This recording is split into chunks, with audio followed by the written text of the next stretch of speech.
What's up, everybody? Spectre here. On this glorious 4th of July, it is 45 minutes into the day, and already it sounds like artillery going off outside. It is pretty crazy. Now, as you can see, I'm trying to farm for some leads for one of these new exotics. I wanted to try that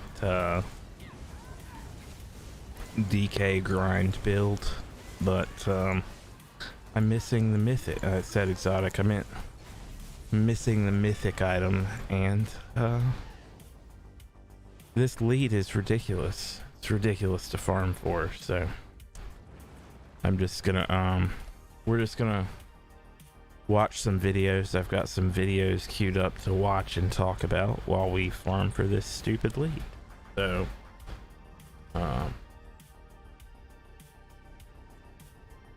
yeah.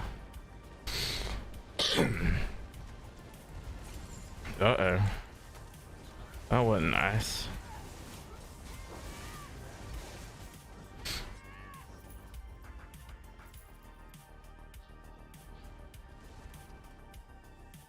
So the lead that I'm after only drops from watchers. Well, there's two leads that drop in here. There's the one from the watchers, and there's also one from the watchlings. And I've been farming this for about 3 hours now with the negative results. So there is that. Am I wasting all this time? That's just two out of 5 leads. Then you gotta go farm what was the one that I was about to do after this? Reaper's March, the public dungeon there. I mean, I guess what I should be doing is making a huge leap. Let's go scry this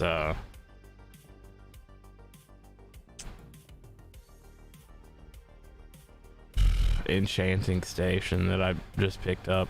Let's do that. We're gonna do that.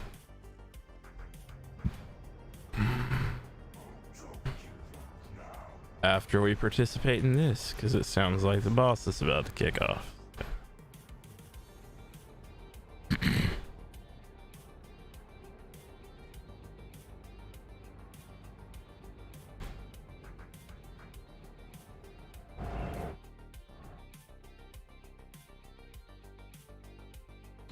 Or maybe not. I don't know.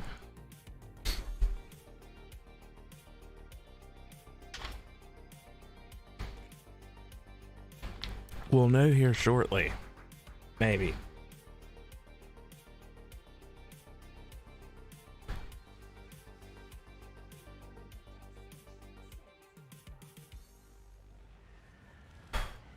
Yeah, that's shit. That might be one of the ones I took to the Raleigh show. Oh, it was empty.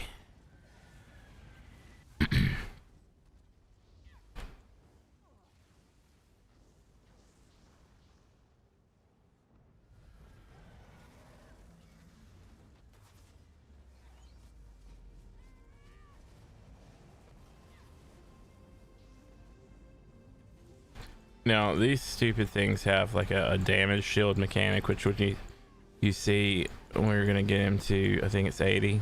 So 69%, he gets a damage shield. Now you gotta kill ads.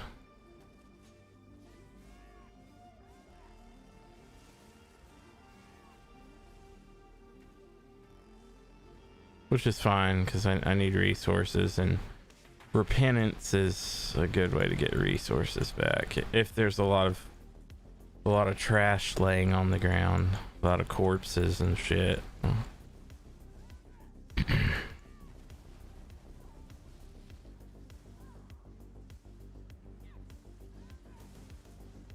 Oh shit.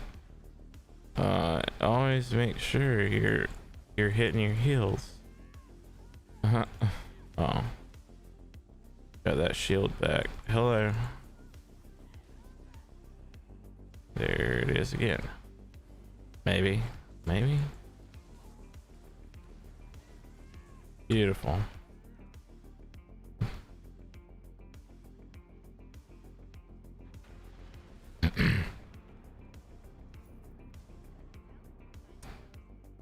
Yeah, let's go grab that enchanting station. I don't know which house, and put it in the house. And while we're doing that, we're gonna queue up the first. We're gonna play the first video. It's gonna be a little bit of news from Denmark. Happened yesterday. It looks like. Apparently there was a shooting at a shopping mall in Denmark. And this is from the BBC, so totally jacking the BBC shit here, but uh-oh.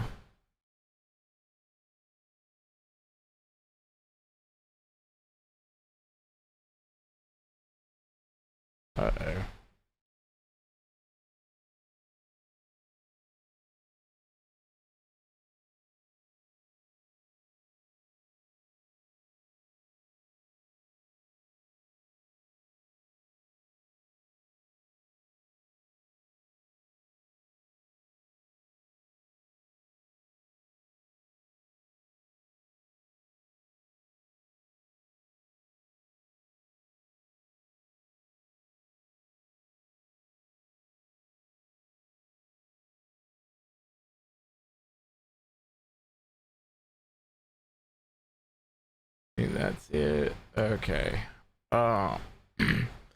So here we go. Copenhagen shooting.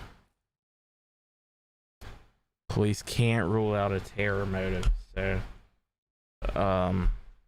let's give it a go. Ever since the Second World War, the United States has been an unparalleled world power, and ever since the Cold War, the US was the unparalleled political, cultural, economic, and military hegemon. That's not the US video. historically one of the most stable and richest countries in the world just makes the current situation even more bizarre. The US seems to be seething with It's that one. That one's for later. I want to watch this one and like critique it, but or make commentary on it. But this one's the one we wanted to play. If it. Ever since the Second World War. No, I want you to play this. With a major shooting incident, which happened earlier this evening in the Danish capital. Here we go. Several people are thought to have died. The mayor of the city says it is a very serious situation, which took place in the country's biggest shopping centre. Police have confirmed some deaths, and one person has been arrested, but they've given few other details. Our security correspondent, Gordon Carrera, has the latest. Chaos on a Sunday afternoon as gunfire erupts inside the Fields shopping centre in Copenhagen. Some shoppers fled the complex, others tried to find cover, desperately seeking hiding places. We were just about to order food and then we heard shooting, 2, 3, 4 shots. So I said to my daughter, who had taken a seat, to lie down. Then we ran into a disabled toilet and we closed the door.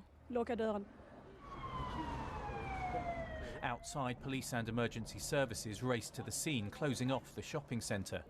Members of the public were evacuated. Those inside were told to stay and wait for police to come to them as they secured the building. We can confirm there has been a shooting with many casualties. We now know there are also several killed. When we arrived there, we apprehended a suspect in the immediate vicinity of Fields. He is now in custody, and we are now working on the information we have on him. A concert by the singer Harry Styles was about to start only a mile from the shooting. Organisers said the police told them it could go ahead as planned. Police described the man they detained as a 22-year-old Dane. They do not believe there were other gunmen. They've not yet said what they believe the man's motive was, but police say they cannot rule out terrorism. Well, yeah, any As we kind say, of details still coming in, and Gordon's with me, having been monitoring the latest reports. What have you put together? Hugh, a shocking incident. We still don't know yet how many have been killed, but we are getting more eyewitness reports. People talking about a man with a large rifle walking, not running through the shopping centre, shouting something, not entirely clear what, and shooting into crowds, certainly with the intent to kill. Now, clearly that's raised concerns. This is some kind of terrorism. It is still a bit too early to be sure what his intent or what ideology might have had, what was involved in this. I mean, there have been previous shootings just last week in neighbouring Norway at a gay bar, which killed 2, but then a previous incident a few months back there initially looked like terrorism and then looked like actually someone with severe mental health issues and no political ideology. So we will just have to wait and see, but the police do have this 22-year-old in custody, so we should learn more about this shocking a 22-year-old. Okay, Gordon, many thanks again. Gordon Carrera there.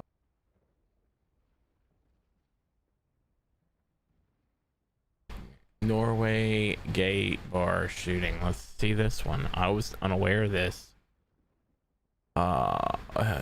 Weon.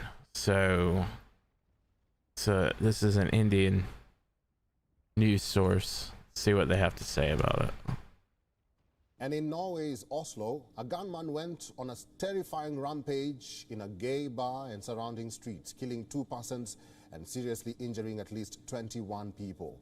As the city's LGBTQ+ community was gearing up for an annual Pride parade, a 42-year-old Norwegian suspect of Iranian origin was detained minutes after the incident. There you 2 go. weapons, including a fully automatic gun, were retrieved from the crime scene. The man was known to domestic intelligence services and had earlier booked for minor violations like knife and drug possession. Police are investigating the shootings as a terrorist attack. The victims were shot inside and outside the London pub, a well-known gay bar and nightclub since 1979. Norwegian Prime Minister condemned the shootings as a terrible and deeply shocking attack on innocent people. According to the police, the suspect acted alone and the motive was not immediately known, as it's not clear whether the shooting had any connection to the Pride parade. Norway is a relatively safe country, but has experienced violent attacks by right-wing extremists in recent times. In one of the I can tell you, it probably 100% was connected to that, obviously. And you're talking, it says a Norwegian of Iranian origin, so that's a country where they routinely execute gays, or at least they did, by hanging them from construction cranes with wire nooses. I don't know how TOS we're getting here. I'm not gonna look up a video and show you that, but it's out there. It's awful. And then we're really surprised when they go and do this. So obviously it seems to me that it's probably, and this is all just wild speculation, I'm no expert,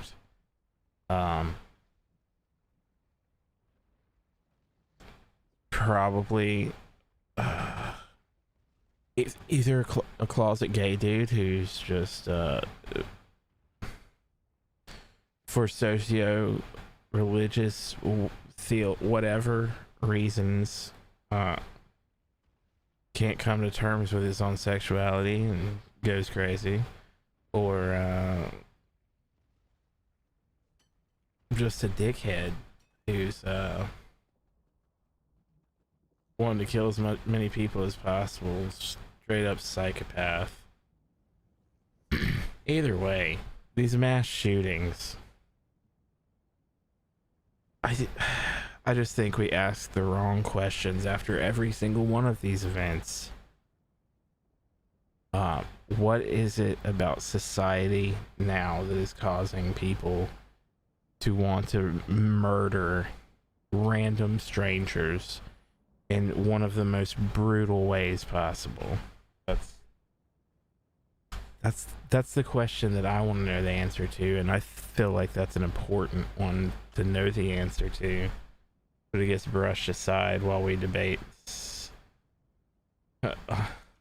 Honestly, what I feel to be moot points, kind of. Never gonna take up the guns in this country. I could open the window and you can hear the gunfire outside right now. It's pretty crazy. It's an hour into the birthday of the country. Anyway,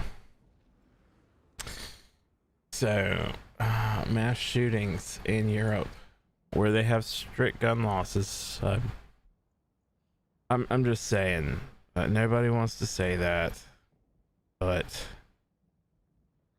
and the conservatives, the pro, a lot of these super radical pro 2A people, they go about it in a ham-fisted way. You've got to be delicate with this, because children are literally dead right now. You can't. And while I don't agree, I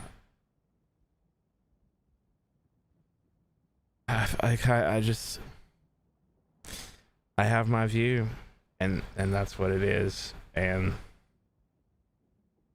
nothing is gonna change that at this point.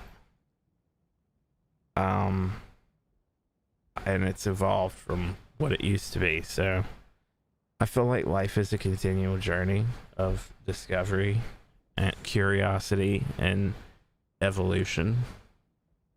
I totally stole that from this radical Uber driver that I met one day. Yeah, so let's go to for my viewers in other countries, let's watch this video. It's kind of it's like 5 minutes longish, so we can learn about this. Hi, I'm John Green. This is holiday Crash Course here. U.S. History, and today we're going to talk about July 4th, which in the United States is known as Independence Day. This is the day that Americans celebrate our independence from Great Britain by doing what we do best: blowing stuff up, offering significant discounts on mattresses, driving long distances for uncomfortable family interactions, and eating a lot of grilled meat.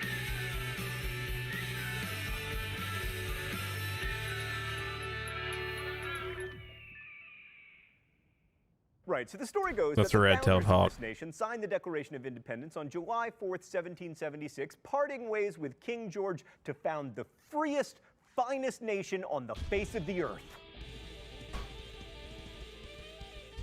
Yeah, except the Continental Congress actually approved a resolution of independence on July 2nd. The Lee Resolution was proposed by Richard Henry Lee of Virginia in June of 1776 and was a simple legal declaration of separation from England. John Adams got so excited about it that he wrote to his wife Abigail, "The second day of July 1776 will be the most memorable epoch in the history of America. I am apt to believe that it will be celebrated by succeeding generations as the great anniversary festival. It ought to be solemnized with pomp and parade, with shows, games, sports, guns, bells, bonfires, and illuminations from one end of this continent to the other, from this time forward forever." Oh, and So what happened on the 4th? Well, not that much, actually. The Declaration... so I don't know how it is in other countries, but here in the United States, it feels like, to me, Christmas keeps getting pushed up earlier in the year. Like Walmart starts putting their shit out in August at this point.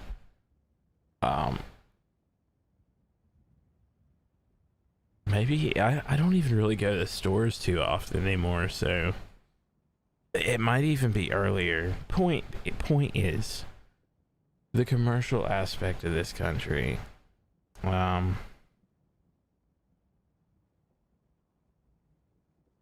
ensures where was I going with that? The propagation of this this crazy, I feel like it's not really an indoctrination ritual, but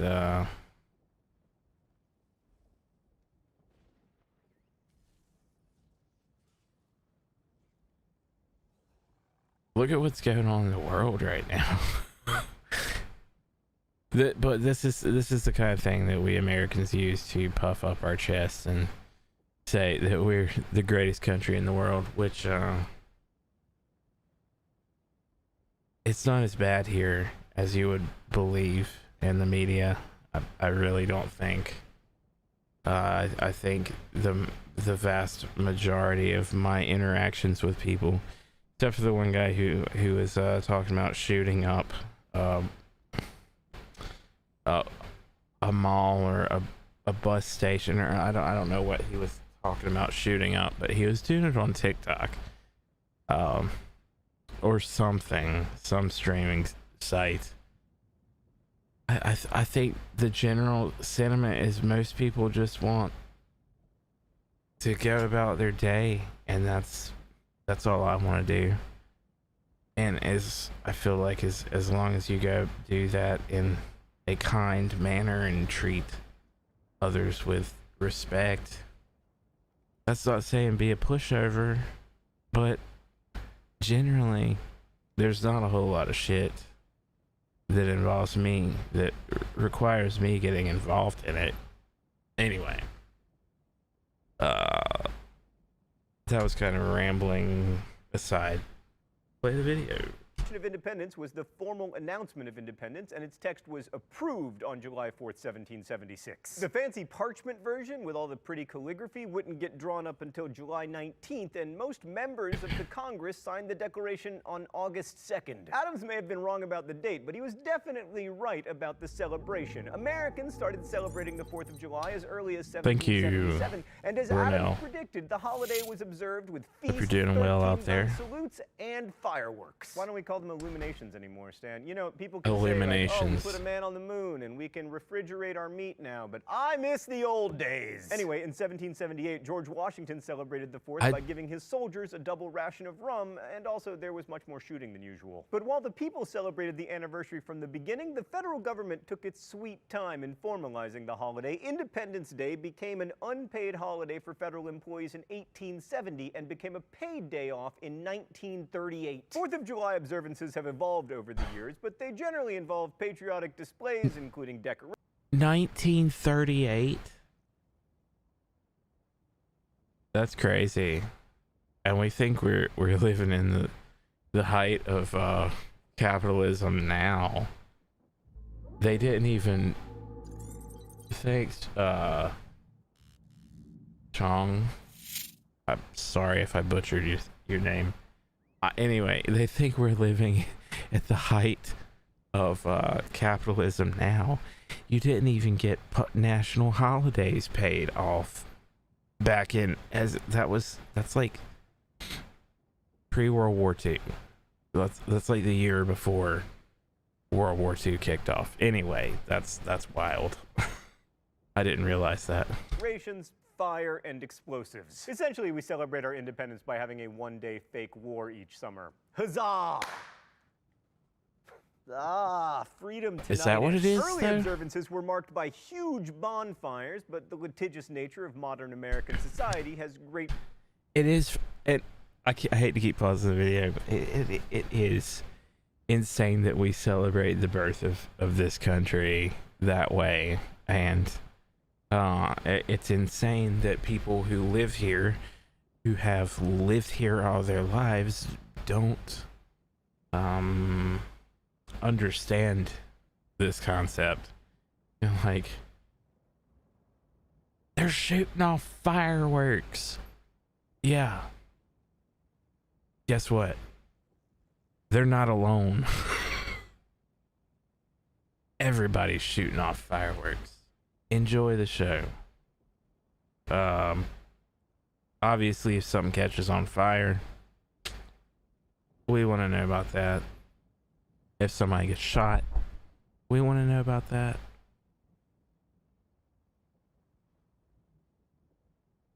Fireworks.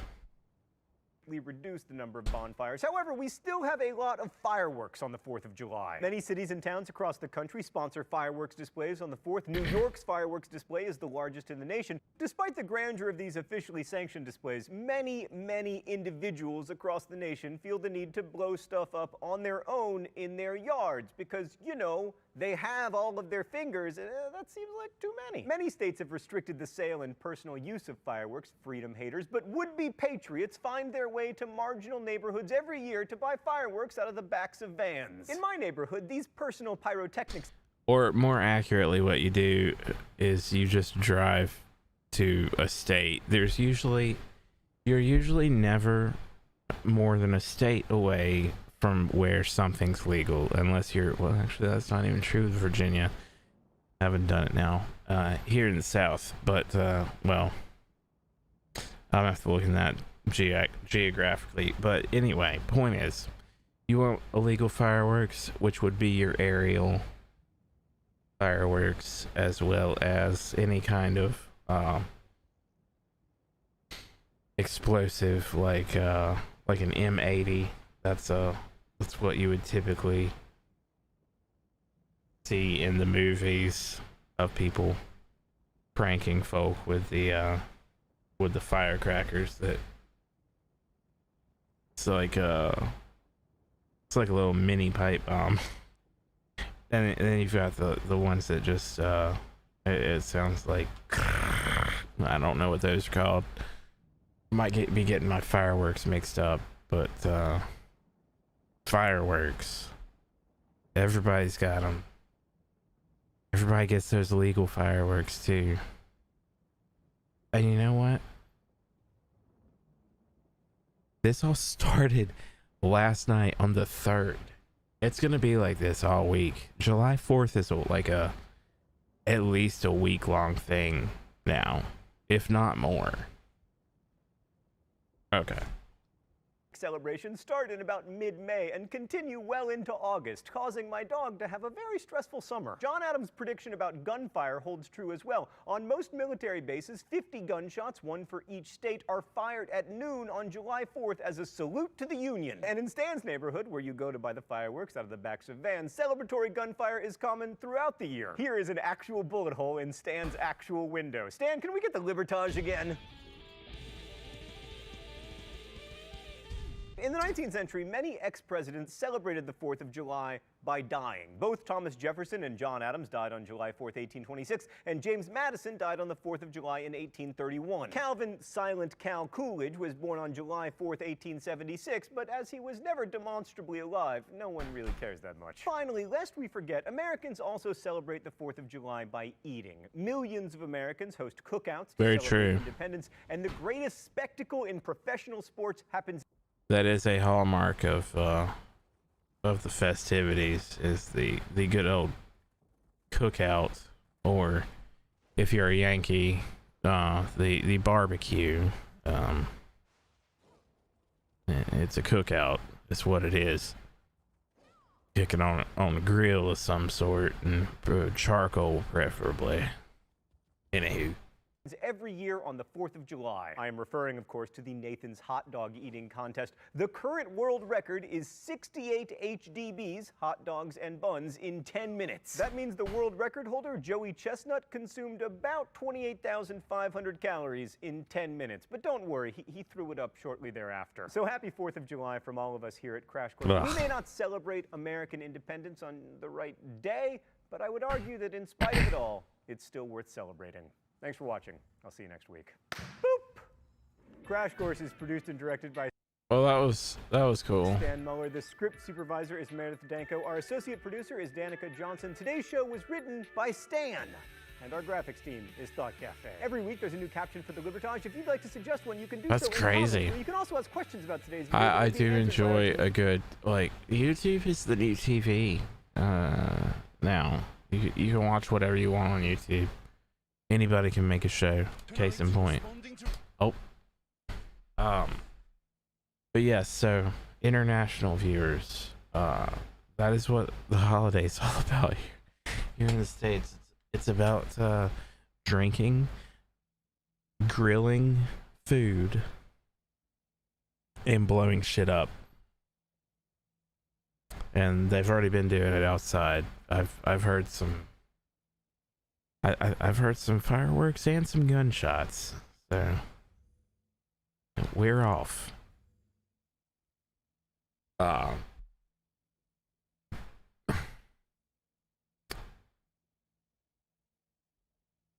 Let's see here. 300,000 NATO troops on high alert in response to Russian threat. This one caught my eye. I have to admit, I have been working like a madman this week, and when I wasn't working, you saw what happened. I fell asleep, as I often do. I don't want... We're not going to go... I might go... I don't know how long we're going to be on tonight, but I did want to talk about the Ukraine briefly. I haven't been able to keep up with a whole lot of stuff. Apparently Russia's crazy still, obviously. Let's see what they're saying. More than 100,000 Russian troops. NATO is set to put a force of 300,000 on high alert. An unprecedented escalation, 7 times the current number. As a Roman general once said, if you want peace, prepare for war. Civis pacem parabellum. Overhaul of our collective defense and deterrence since the Cold War. But the West's response to Ukraine has Russia reacting, a kind of geopolitical tit for tat. NATO member Lithuania now openly threatened by the Kremlin for enforcing sanctions on supplies to a Russian enclave, Kaliningrad. Is your view that the best form of defense is offense? We are not offensive country. We don't want to attack anybody. But of course we understand very much those threats which are coming. And probably nobody could understand the threats from Russia better than we. Is this a fight for democracy? It is the fight for democracy, and this is not the fight what is happening now in Ukraine. This is not the fight of one country against other country. We have to stop Vladimir Putin and Russia in Ukraine. Otherwise, there will be continuation of this aggression. The US has a lot invested in this tense standoff. 100,000 American troops are stationed in Europe. That's an interesting way of putting it. This week, leaders, a tense standoff. Meeting in the Spanish capital will update NATO's strategy. Called the strategic concept, the last one described Russia as I did terrible excavating this piece of furniture. Is a threat, an unmistakable message from here in Madrid to Moscow. Moscow claims it's not surprising. But we got it, so I don't know NATO will meet where I want to put it. And it will publish its new strategic concept. Yes. The first in a decade. Oh. Making Russia a direct threat. This was the Kremlin spokesman. Do I have to get another lead? Accusation that NATO has always been an offensive, not defensive organization. It was tailored as a gun. It's a message the Kremlin is telling the Russian people every day. This government-funded Moscow exhibition is called NATO Catalogue of Cruelty. NATO, from the day of its formation to present day, constantly shows kind of duplicity, like kind of kind of major difference between its peaceful rhetoric and actual policy. Every NATO controversy is on display. President Putin's early interest in Russia joining NATO is brushed over. The exhibition ends on Ukraine. Here we have anti-tank missile containers made in UK. For years now, NATO has been providing Ukrainian military with weapons, equipment, means of communication, and basically nurturing and pumping Ukrainian military machine. This exhibition looks like a justification for Russia's actions in Ukraine in the past few months. Maybe it looks like it, but what we are trying to do here, what we are trying to, I don't want to say to make people do, but what we're trying to guide people into is that people think with There's no good way to say that. They're trying to influence thought. In ways not seen for a generation. Both sides saying it has no other option. And with that, Keir joins Top Story tonight from Madrid, where the president has landed today. So, Keir, some major news tonight that we mentioned earlier, the idea to expand NATO by admitting Sweden and Finland a go. What more can you tell us about that? Fragments. That's right. Well, this was billed as the most important NATO meeting for a generation, and boy, on day one, it is living up to that billing. Turkey persuaded in a bunch of deal-making to accept Sweden and Finland joining the alliance. There was a conversation between President Biden and President Erdogan of Turkey earlier this week. Maybe that played a part. Tom, you know, there will be criticism of that deal-making in the days ahead, but golly, NATO looks powerful and united tonight. It's not so long ago that President Trump described NATO as obsolete, that President Macron called NATO brain dead. No one is talking like that tonight, Tom. Okay, but Keir, we do have to ask, now all agreed when it comes to expansion. There's still a number of issues that threaten the unity, though, correct? That is so right. It's a great question. Just think about President Biden's challenges at home with his favorability ratings, with the midterms looming. Then Antiquities. Here we go. In France, we don't know whether the Prime Minister of Britain will be the Prime Minister in the months ahead. In Germany, the Chancellor has really struggled with the Ukraine crisis. So we don't know whether the major countries of NATO will still be led by the same people in the years to come. And there are leaders here, Tom, who are quietly saying we should keep lines of communication open with Moscow. We should be careful not to encourage Moscow to escalate further, because everybody agrees, again, that what we are seeing here is a generational change. This is a change to the posture towards Russia that is likely to last years, possibly decades, many leaders here say, Tom. Thanks for watching our YouTube channel. Follow today's top stories and breaking news by downloading the NBC News app. So there you have it. Russia's popping off, and we are having to increase our presence or whatever. Do whatever. Whatever. Let's see here.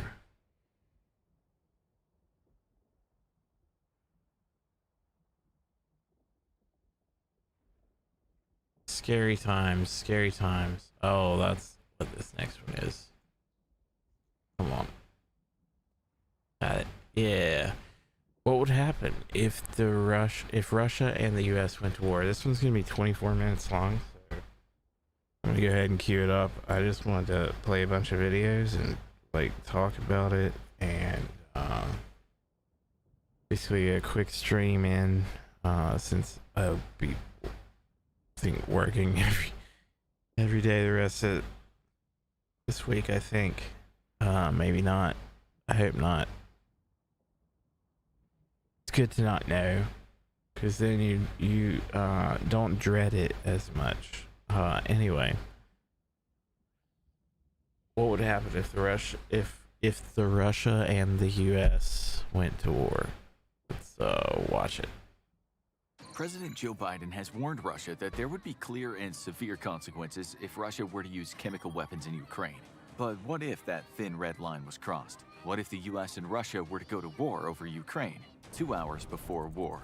Somewhere in western Ukraine, a Ukrainian base hosting several dozen American trainers comes under attack from Russian missiles. This is where America had been training Ukraine's conventional and special forces for the last 8 years, and where U.S. trainers now work hand in hand with their Ukrainian counterparts to get 100,000 Ukrainian reservists ready to fight in the east. The attack is symbolic more than anything, Russia flexing its muscles and warning the U.S. to back off from the war in Ukraine. However, a lucky missile strike happens to hit the American barracks. 15 American soldiers die from the Russian attack, 1 hour and 45 minutes before the war.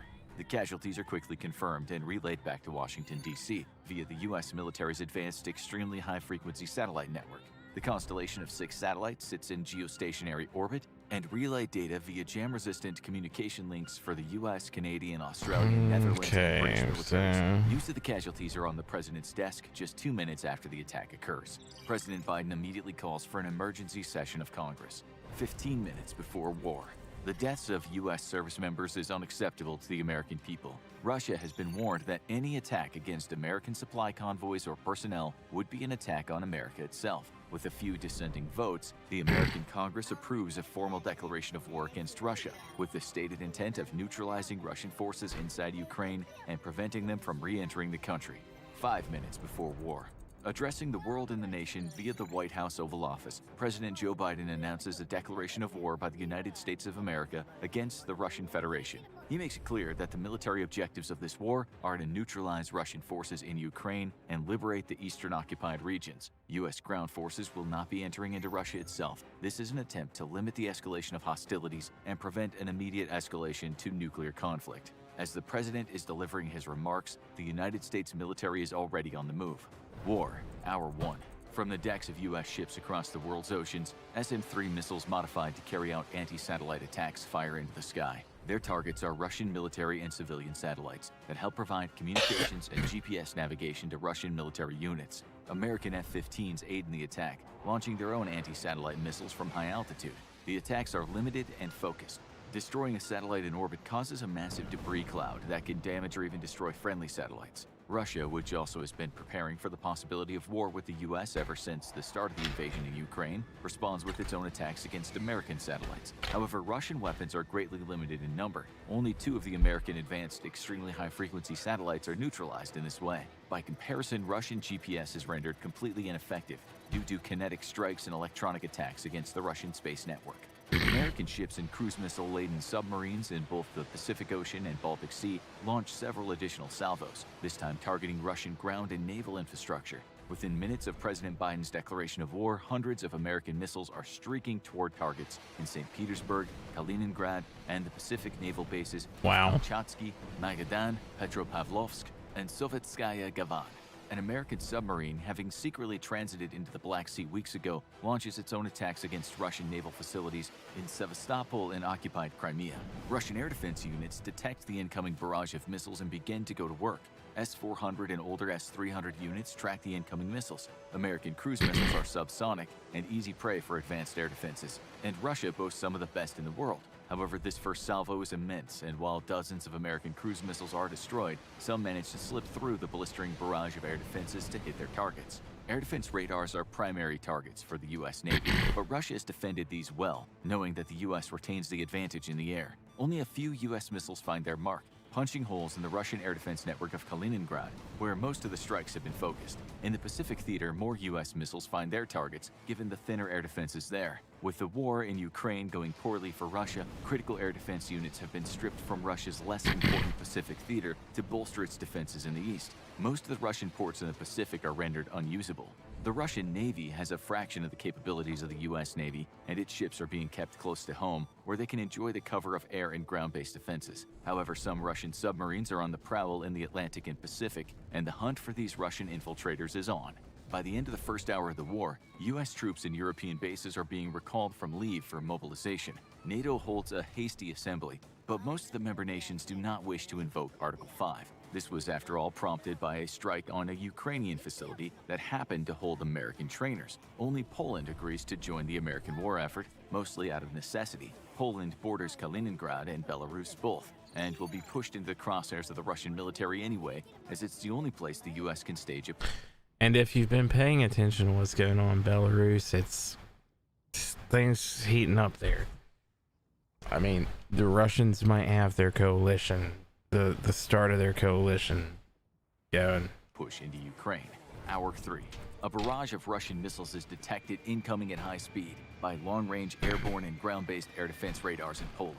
The targets are Polish air bases where U.S. Air Force troops and aircraft are stationed.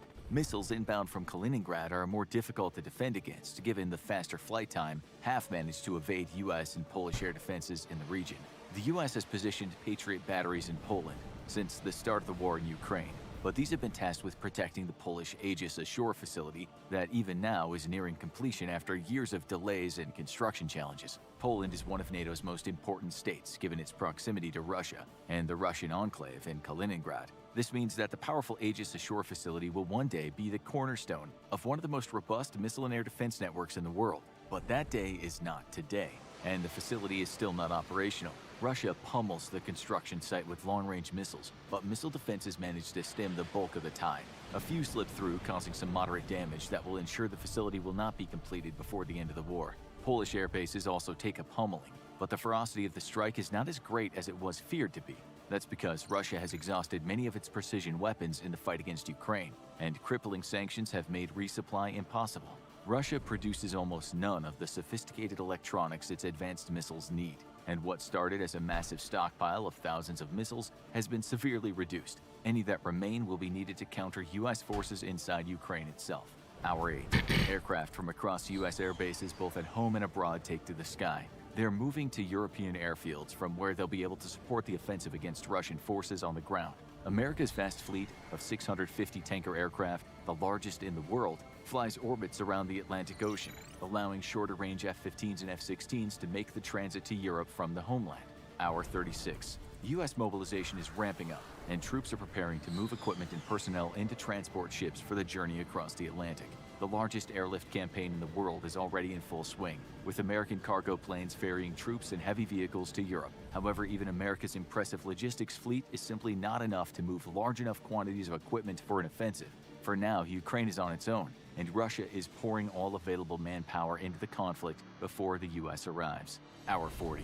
Russia does not wish to antagonize other NATO members, thus expected incursions into the Baltics never materialize. Neither do long-range strikes against America's most important bases in Germany. Instead, Russia scrambles to put together a massive offensive in the east of Ukraine. Its strategy is simple. If it can overwhelm Ukrainian defenses, then it can deny the U.S. the very country it's trying to push Russia out of. But the Ukrainian defenders are resilient as ever, even as Russia mobilizes its reserve battalion tactical groups for battle. This will put tens of thousands of additional troops in the east of Ukraine in the next few days, overwhelming the defenders. Meanwhile, inside Russia, an emergency draft is instituted. Hour 42. Hastily prepped for their missions, American B-2 bombers have been flying from home bases in the continental U.S. for the last 17 hours. Now, the stealthy planes have penetrated deep inside Russian air defense zones and unleashed their cargo on Russian radar and communication hubs inside of Kaliningrad. The goal is to shut down the military enclave's ability to defend itself from air attack, and thus pin massive contingents of Russian forces down, preventing them from launching an offensive into Poland. 2 B-2s are lost in the attack, but the damage to Russian communications and air defense infrastructure is significant and greatly expands gaps in air defense coverage. The U.S. Navy takes advantage of these gaps by launching additional missile strikes, supplemented by strike aircraft from carriers in the Mediterranean and ready forces stationed across Europe. The U.S. Suppression of Enemy Air Defenses, or SEAD mission, is slowly but steadily stripping away Russian air defenses inside the military enclave. Russian fighters alone are no match for American planes with superior sensors, electronics, and weapons, but working in conjunction with very robust air defenses, they become a serious threat. Dozens of aircraft are destroyed on both sides of the conflict, as Russia tries to keep its air defenses online and deny the U.S. and Polish the skies. Hour 60. A Russian attack submarine scores a devastating blow on an American destroyer operating inside the Baltic Sea. This is one of Russia's most modern subs, and while not as capable as American counterparts, still a significant threat to the U.S. Navy in turbulent waters of the Baltic Sea. The submarine is pursued relentlessly by surface vessels working in conjunction with the airborne ASW aircraft, but manages to slink away, using a heavy storm as cover. Hundreds of American sailors die in the attack, and a multi-billion-dollar ship sinks beneath the waves. The Russian surface navy has yet to show itself in battle, sticking close to shore where it's too dangerous for U.S. forces to target them. Day 4. A flood of cyber attacks rocks both Russia and the U.S., with both sides unleashing the full force of their cyber warfare capabilities against the other. The damage to civilian infrastructure on both sides is intense, but the U.S. proves more robust, and within 48 hours, American markets are operating as normal again. Day 6. The war over Kaliningrad has reduced Russia's local air defenses to small bubbles of protection, but at the cost of many American aircraft. The enclave, however, is now being mercilessly pummeled from the air as American B-52s launch punishing sorties from their home bases in the United States. Supply and logistic hubs are being set up inside Europe to allow the big planes to be closer to the action, and thus fly more sorties. But for now, the planes must make the day-and-a-half round trip to strike their targets and return home, slowing down the pace of the offensive. However, the vast amount of firepower each plane brings to the fight is devastating for Russian forces. With ground-based air defenses severely attrited by the air and missile strikes, American and Polish fighters can now fly air superiority missions over Kaliningrad, daring Russian MiGs to rise up and meet them. As shown in Ukraine, the Russian Air Force is not nearly as capable as once believed, though it is still very numerous. The US has many times more planes, but for now, they're not in Europe, bringing a numbers parity to both sides. US and Polish forces, however, have the advantage with superior sensors, while Russia has the advantage in maneuverability and thrust-to-weight ratio, making their planes deadly in dogfights. Unfortunately for Russia, the age of the dogfight is gone, and most engagements are carried out from beyond visual range. Scores of aircraft are downed in the fiercest air battle since World War II, with the losses heavily on the Russian side. By the end of the first week of fighting, Kaliningrad is under serious threat from the air, but the United States has expended vast amounts of munitions in the attacks and must pause air operations to give time for rearming and refitting. For a few days, all is eerily quiet over the skies that were recently roaring with the sound of dueling jet fighters. Week 2. At the start of the second week of fighting, U.S. forces have begun to amass in Europe in significant numbers. It'll still take time for them to prepare for battle, and even America's vast logistics fleet will take months to ferry the U.S.'s firepower to Europe. However, smaller and more mobile forces have already begun the trip to Ukraine, and a large number of attack helicopters are being amassed to repel the Russian ground assault in the Donbas region. They're simply waiting for the refitting of the U.S. Air Force so it can provide the needed air cover. New Russian battalion tactical groups have entered Ukraine after being hastily prepared for combat. However, the hasty preparations have wreaked havoc on Russian supply chains, which have already been struggling even before the broadening of the war. Now Russian vehicles and personnel find themselves stalled out in massive convoys reminiscent of Russia's failed push to Kyiv. U.S. aircraft take the opportunity presented to them, but only the F-35 can penetrate dangerous skies still not secured by proper seat operations. Forced to carry weapons internally, the F-35s are very limited in firepower, and the attacks do little real damage to the massive formations of enemy troops. However, they are a massive morale boost to the beleaguered Ukrainian defenders, who have been dreaming of the day U.S. air power would come to their aid. As the second week of fighting comes to a close, the Russian offensive in the east once more bogs down. This time, though, because of Russia's crippling lack of logistics, Ukrainian defenders take the opportunity to pull back and create some breathing room, resupplying and redeploying to new defensive positions. Russia attempts to use air power to pummel the Ukrainian front lines, but very quickly discovers this to be a mistake. Lurking over the skies of Ukraine are a number of American F-22 Raptors. Deploying under the Rapid Raptor program, the premier air supremacy fighter in the world was some of the first American aircraft to arrive on scenes. While Russia can threaten Ukrainian airspace with air defenses based on its own soil, the Raptors are too far away from The these defenses Rapid for detection. Raptor Russian program. aircraft experience significant losses before the air offensive is abruptly terminated. Week 4. The 1st American Armored Brigade Combat Team has crossed the border into Ukraine. A second quickly follows. An expected offensive by the U.S. and Poland into Kaliningrad never materializes, as the U.S. doesn't wish to provoke Russia into using nuclear weapons by physically invading its territory. Instead, Russian troops inside the military enclave are suppressed by ongoing air campaigns against them. America has achieved not air supremacy but air dominance in the region.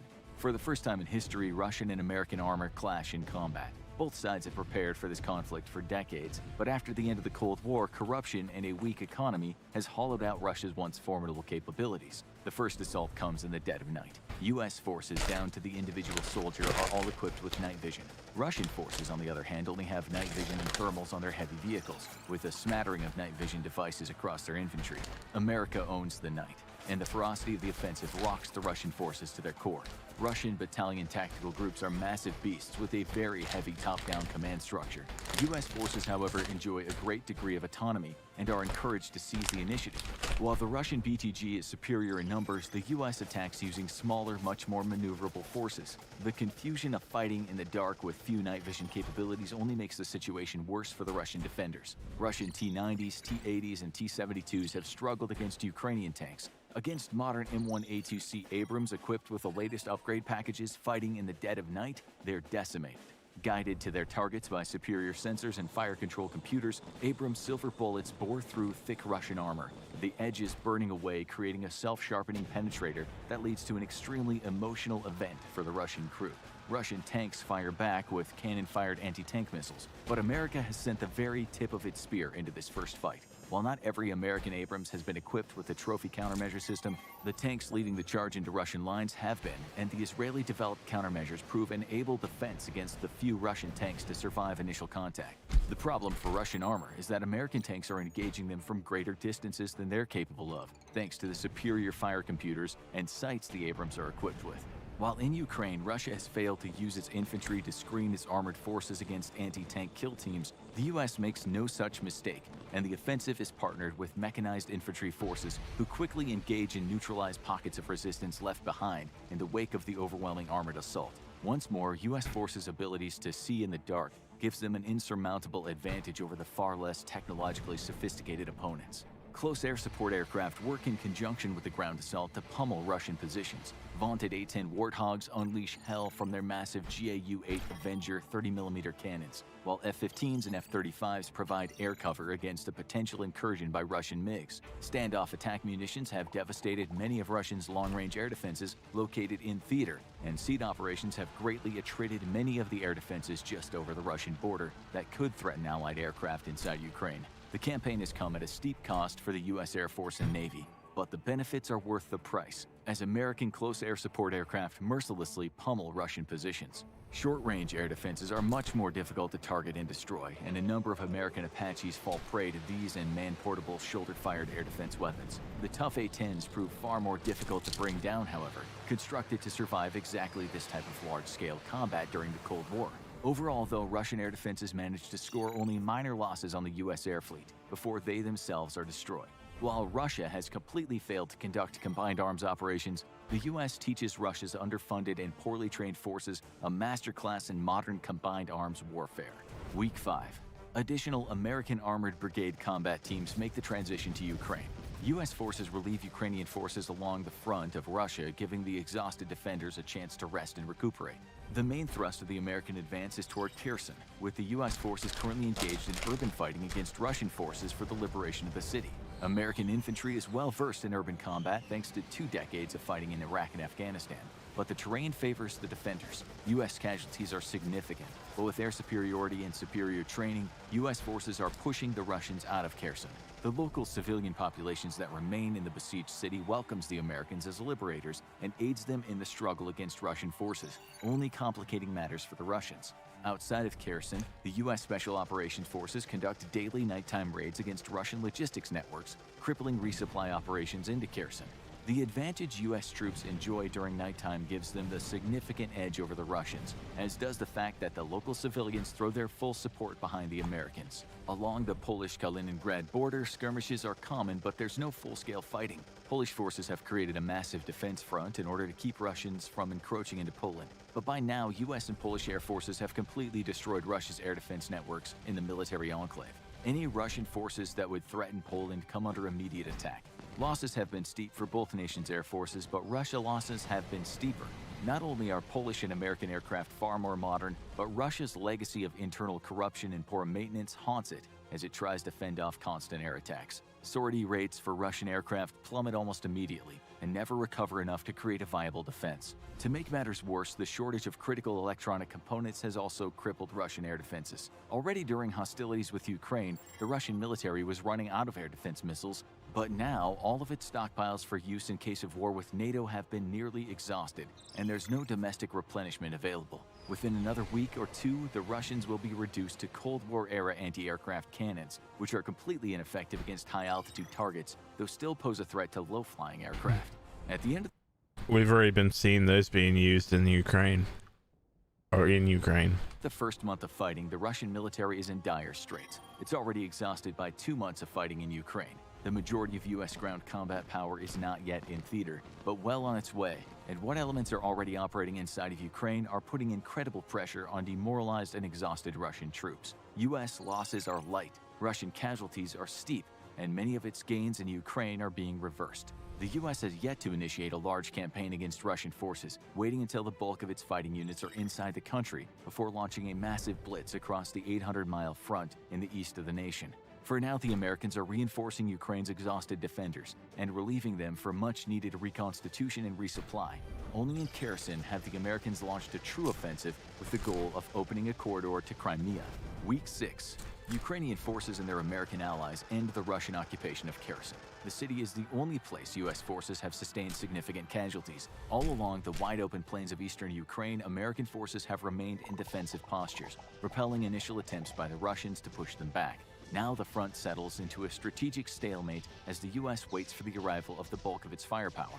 In the air, however, the war continues. U.S. forces work day and night to attrict Russian air defenses. The use of drones, standoff attack munitions, and F-35s help curb what would otherwise be very high casualties, as does the fact that Russia is rapidly running out of air defense missiles. Turkey allows the passage of U.S. Navy ships into the Black Sea, leading to a brief but intense confrontation between the Russian and American navies. The Russians managed to sink 2 American destroyers in exchange for nearly their entire Black Sea fleet, which is forced to remain in port or operate under the threat of being sunk.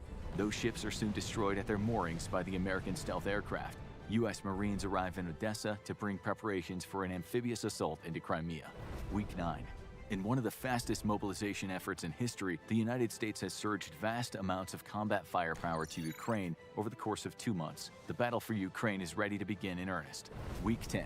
Russian forces have had their supply lines continuously disrupted by U.S. air and special forces operations. Ammunition is low across the front, as is food, medicine, and morale. Russia has entered this war with an insufficiently large enough logistics fleet, and now after the destruction of hundreds of its trucks, its logistics networks are close to complete collapse. Russian forces have been forced to pull back dozens of miles across the front, but not due to military action, because supply lines are needed to be shortened in order to keep units resupplied with a diminished transport fleet. 20,000 additional Russian forces have surged into the nation, the vast majority of them conscripts. These soldiers are poorly equipped and suffer from extremely low morale. The front has been quiet for 2 weeks, but all of that is about to change. In a blistering nighttime attack, U.S. forces surge forward across the wide front in eastern Ukraine. The use of nighttime operations throws the Russians into disarray as they still lack night fighting capabilities in any significant number. Only in the cities is the offensive slowed, as the fighting becomes a block-by-block slog that favors the Russian occupiers. A thrust into Crimea splits Russian forces into 2, as simultaneously U.S. and Ukrainian Marines launch an amphibious assault outside of Sevastopol. The operation is a costly one. Russian resistance is stiffer here after 8 years of occupying Crimea. However, the rapid advance of American armor into Crimea cuts off Sevastopol from the rest of Russia. Rather than attempting to take the city by force, U.S. and Ukrainian forces surround it and seal it off from resupply, allowing civilians to flee through humanitarian corridors while keeping Russian forces pinned down. Cut off from outside supply, they will eventually either starve to death or be forced to surrender. With U.S. forces in sight of Mariupol by the end of the week and 100,000 Ukrainian troops trained and equipped in the last 2 months, Russia faces a choice: admit defeat in Ukraine and retreat to its own borders, continue in a senseless defense of occupied territories that is doomed to failure at great cost to its own troops, or widen the conflict through the use of nuclear weapons. In what's become a modern desert storm, U.S. forces and their Polish allies working in conjunction with Ukraine's defenders have rolled back most of Russia's gains in a matter of weeks. The deciding factors are superior morale, training, equipment, and the fact that Russia has been unable to properly resupply its forces for weeks. But victory hasn't come without a cost to the U.S. and Poland. Thousands are dead and wounded, and the loss in aircraft is significant. Stockpiles of air defenses and ground attack missiles have also been greatly depleted. Replenishment will take years and leave the U.S. military vulnerable to any sudden aggression by China in the Pacific. One of America's greatest modern weaknesses is the lack of a robust industrial mobilization capability, leaving it to resupply losses in missiles and equipment through a slow, steady trickle that will take the better part of a decade. Now get ready for the end with World War III hour by hour, or click this other video instead. Oh shit.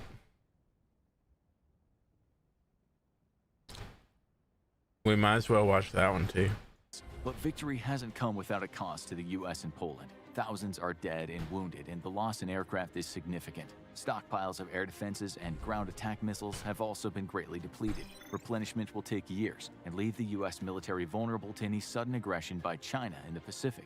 One of America's greatest modern weaknesses is the lack of a robust industrial mobilization capability, leaving it to resupply losses in missiles and equipment through a slow, steady trickle that will take the We're better gonna part watch that of one the too decade. later. Now get ready for the end with... This video is sponsored by Conflict of Nations, the free online strategy game happening in a modern global warfare. With Conflict of Nations...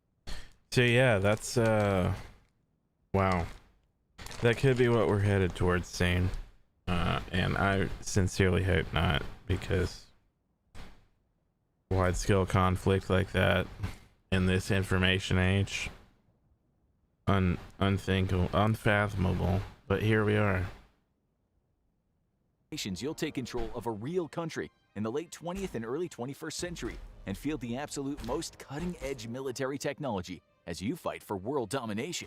I love taking on other players, and Conflict of Nations lets you face off against up to 128 other players in games. You'll have to use all kinds of different real-life units, including tanks, jets, and even nuclear submarines, in games that can take up to weeks to complete. Choose your strategy wisely, though. Will you focus on building up your country's economic might, or play the When I politics finish game these and forge videos that I long-lasting have alliances with your neighbors, or start lined up declaring there, war I'm on gonna everyone call it a and night. rely on your military prowess? It's up to you, since with Conflict of Nations, you're truly in command of the country. Infographics show viewers get a special gift of 13,000 gold and 1 month of premium subscription for free when they use the link, but it's only available for 30 days. So click the link, choose a country, and start fighting your way to victory right now.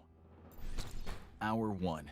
In the Pacific, Chinese amphibious invasion forces stream out of civilian and military ports along the eastern Chinese coast. The massive fleet is a mix of military and civilian ships, including commercial ferries with reinforced ramps to allow them to on- and offload heavy military vehicles. This first wave of invaders is 35,000 strong, and many more tens of thousands of soldiers are waiting for their turn to make the 100-mile journey to Taiwan. Chinese frigates scour the waters of the Taiwan Strait on the hunt for American or Taiwanese submarines. A formal declaration of war against Taiwan is being declared as the ships cut through the waves.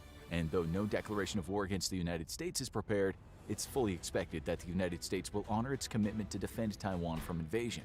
Any sub in the Taiwan Strait that doesn't belong to the People's Liberation Army Navy will be considered hostile and fired upon. A world away, Russian forces staging out of Belarus and the Western Military District launch an offensive into the Baltic countries. The featureless, flat plains of Eastern Europe are perfect tank country and favor the attacker, with few natural features to build defenses on. Overhead, a barrage of missiles preempts the crossing of Russian troops into NATO territory.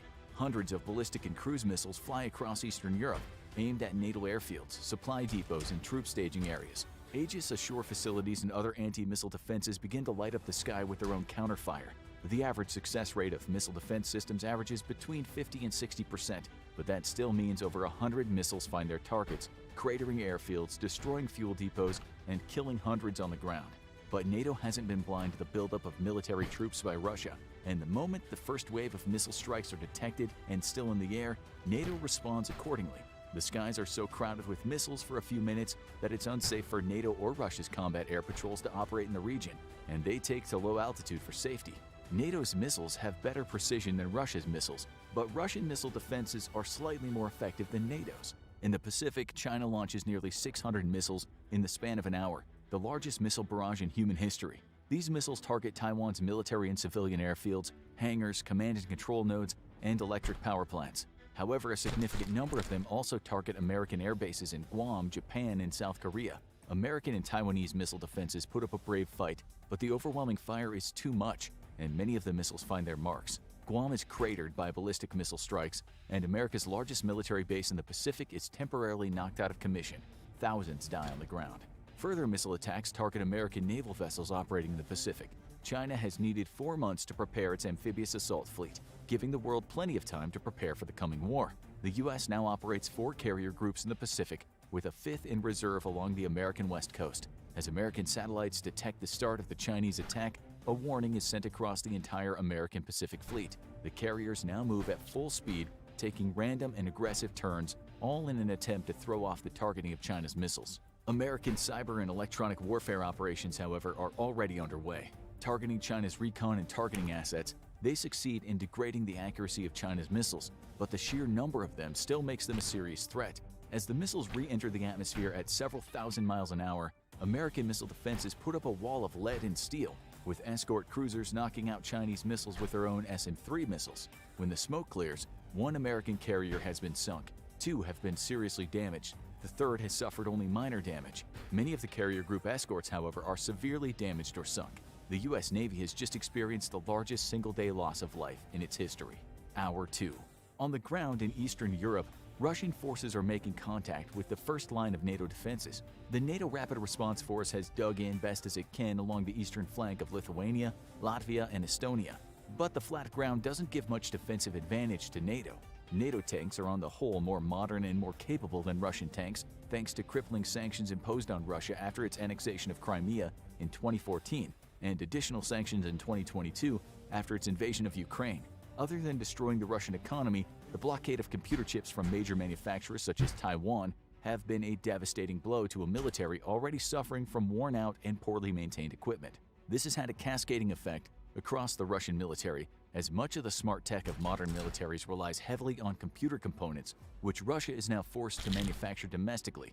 Everything from modern anti-tank missiles to air-to-air missiles and even fire control radar have a limited reserve supply and must be applied judiciously. The T-72 still makes the bulk of Russian forces, though in preparation for war several thousand Cold War-era tanks have been activated. These tanks suffer from serious deficiencies against modern weapons and are largely used as cannon fodder by the Russians. Scores of T-55s, T-62s, and T-64s smash into NATO defenses, soaking up anti-tank fire, while more modern T-72s, T-80s, and T-90s mop up exhausted defenders. Casualties are horrendous for the Russians, but they have plenty of outdated equipment to throw into the fight. NATO's tanks are far more capable than most Russian tanks, but they're also more expensive and significantly fewer in number. The United States is still in the process of shipping the bulk of its armored forces to Europe, but it'll be several weeks yet before significant amounts of American armor is ready for combat. For now, Europe must hold the line long enough for the US to bring its full firepower into the fight, assisted of course by a few thousand advanced American forces stationed in Europe. Combat in the air is just as intense on the ground. Within minutes of the war's start, both sides' air forces took to the skies. Russian MiGs are capable aircraft, but again facing serious modernity problems from a lack of funding. However, while the Russian army has a reputation earned in Ukraine for poor tactics, communications, and performance, the Russian Air Force remains a competent and credible threat to NATO. Both sides are unable to bring the full power of their air forces to bear against each other. For NATO planes, the threat comes from Russia's numerous air defense batteries, which operate close to the front lines and can even threaten NATO planes from within Russia's borders. The S-400 system ranks among the best air defense systems in the world and is lethal to NATO's 4th and 4.5 generation fighters. At immediate and close range, numerous self-propelled air defense guns shore up S-400 and older S-300 defenses. NATO, on the other hand, relies heavily on fighters and interceptors for air defense, whom themselves are at risk from Russian ground-based defenses. However, NATO enjoys one distinct advantage over Russia: the F-35 stealth fighter and America's fleet of F-22 air supremacy fighters. Unfortunately, only a few hundred F-35s are capable of combat operations across the NATO alliance, and most of these are from the United States. The vaunted F-22, the most capable air supremacy fighter in the world, is also in very low numbers, and most of them are being diverted to bases in the Pacific for sea and air war against China. Entire fleets of American aircraft are already making the Atlantic crossing with the aid of tanker planes, but it'll be a day or two yet before they're ready for combat ops. Europe's lack of stealth fighters means they can't safely operate near the front lines, temporarily giving the air advantage to Russia. Russia presses that advantage as best it can, but carrying out strike missions over the front lines is still hazardous business for its air force. Russian bombers devastate NATO defenses, but take casualties of their own. Long-range standoff attacks via air-launched cruise missiles keep Russian pilots out of harm's way. NATO responds with its own long-range strikes, but for now, the air over the front belongs to Russia. Attack helicopters from both sides fight ground defenses and each other all across the front. It'll take time yet for NATO to gather its forces, and the numbers advantage is once more in Russia's favor. Still, both sides suffer heavy losses of air cavalry to man-portable air defense weapons and traditional air defenses both. As the second hour of World War III comes to a close, a massive offensive out of the military enclave of Kaliningrad pushes into NATO defenses in southern Lithuania. Further cruise and ballistic missile attacks rain out of Kaliningrad and into it from NATO return fire. The overwhelming amount of NATO firepower aimed at Kaliningrad quickly shuts down any hope of conducting air operations out of the enclave. But it's still a strong point of tens of thousands of Russian troops in armor who are manning defenses along the Polish border, while a separate thrust north into Lithuania seeks to destroy NATO forces there. Russia's hope is to sever NATO from the Baltic countries, and there's little the alliance can do to prevent that at the moment. Hour 3. In the Pacific, the Chinese Navy has begun the bombardment of the Penghu Islands, silencing naval defenses there. The massive amphibious assault force has crossed most of the Taiwan Strait, and the island fortress nation is now in sight. Overhead, Chinese fighters battle Taiwan's rapidly diminishing air force for supremacy, while other strike aircraft carry out SEAD operations, or suppression of enemy air defenses. Taiwan is equipped with very robust air defenses courtesy of America, and they take a heavy toll on the Chinese aircraft. China has over 2,000 combat aircraft, however, and is easily able to absorb the punishment. Lurking under the waves, though, the Chinese fleet runs into a coordinated Taiwanese and American ambush. US and Taiwanese subs have been powered down, lurking silently and awaiting the fleet's approach. And now, with the lead ships in range, they begin to open up on the Chinese Navy. Each submarine acts independently, but with attacks coming from multiple directions, there's little the Chinese ships can do to avoid destruction. Chinese anti-submarine warfare aircraft have been patrolling the strait for hours now, but the Chinese Navy's anti-submarine warfare capabilities have serious deficiencies. Their biggest problem, though, is that they're up against American Virginia-class submarines and Taiwan's electric diesel boats, both extremely quiet. Multiple Chinese vessels are sunk or heavily damaged, and in the chaos, the invasion fleet spread so as to avoid becoming an easy target. And that's when they run into hundreds of anti-ship mines deployed in advance by the Taiwanese Navy. The cost to the Chinese Navy is staggering, a satisfying payback for the losses the U.S. Navy suffered during China's ballistic missile barrage. But the sheer number of Chinese vessels means the invasion will carry on. Exposed by their attacks, the submarines make for a quick exit from the strait. They won't all make it, as Chinese destroyers and ASW aircraft score several hits. Hour 4. The air battle over Eastern Europe intensifies as both sides continue carrying SEAD operations against each other. For NATO, establishing air dominance is of critical importance, as it's the best way to support outnumbered troops on the ground. Keeping NATO aircraft off the front is just as important for the Russian military to ensure the success of their ground forces. Without air superiority, the advantage is in the Russian hands. Knowing that they couldn't guarantee the safety of strike aircraft against NATO's technologically advanced military, Russia has placed a focus on ground fire support platforms over air platforms. Russia's infantry is typically supported by far greater amounts of artillery than a comparable NATO unit, allowing them to bring far greater amounts of firepower to support their advance. In an environment currently lethal to strike aircraft, this gives Russia a sizable advantage at the front. However, this strategy also comes with serious limitations. Russia's forces are unable to exploit openings in the enemy's defenses for fear of outrunning their ground-based fire support and air defenses. As NATO forces reel from the Russian assault and fall back, NATO warplanes patiently wait for any Russian forces foolish enough to advance too quickly for their air defenses to protect. The Ukrainian war highlighted serious command and control issues for the Russian military, and while steps have been taken to correct the problem, Russian forces facing full-on electronic warfare from NATO and often out of contact with leadership for long periods of time occasionally move out of step with the rest of the advance. Those that do are immediately pounced on by NATO ground strike aircraft, who circle behind the front lines like hungry sharks. The bulk of the Russian force, however, maintains operational integrity and moves at a predetermined maximum advance rate so as to keep under the protection of their ground-based fire support and air defenses. This makes their advance slow and predictable, though, a fact that the vastly outnumbered NATO forces take full advantage of. Heavily damaged NATO units are able to withdraw and avoid full destruction, allowing them to regroup and redeploy. However, NATO has its own issues. Russian electronic warfare capabilities are wreaking havoc on NATO communications, and the fact that the alliance speaks over 24 different languages creates great difficulty coordinating the various components of the NATO defense force. English and French are the official languages of NATO, and most senior officers know one or both of them to ensure continuity of operations. But as communications are degraded and casualties mount, a lack of understanding makes it difficult for smaller units to operate together on the battlefield. The alliance is reeling from the onslaught and slowly but steadily losing ground. In the Pacific, American air power has yet to make an entry into the fight over Taiwan. Runways across South Korea, Japan, and even the Philippines face ongoing strikes from long-range Chinese missiles. The attacks have largely grounded air forces in the region, but they've come at a high cost by galvanizing Japan to join the fight. South Korea maintains neutrality despite attacks on 2 U.S. bases in its country and the death of some South Korean civilians and military personnel in the strikes. They are too preoccupied with a possible North Korean invasion instead.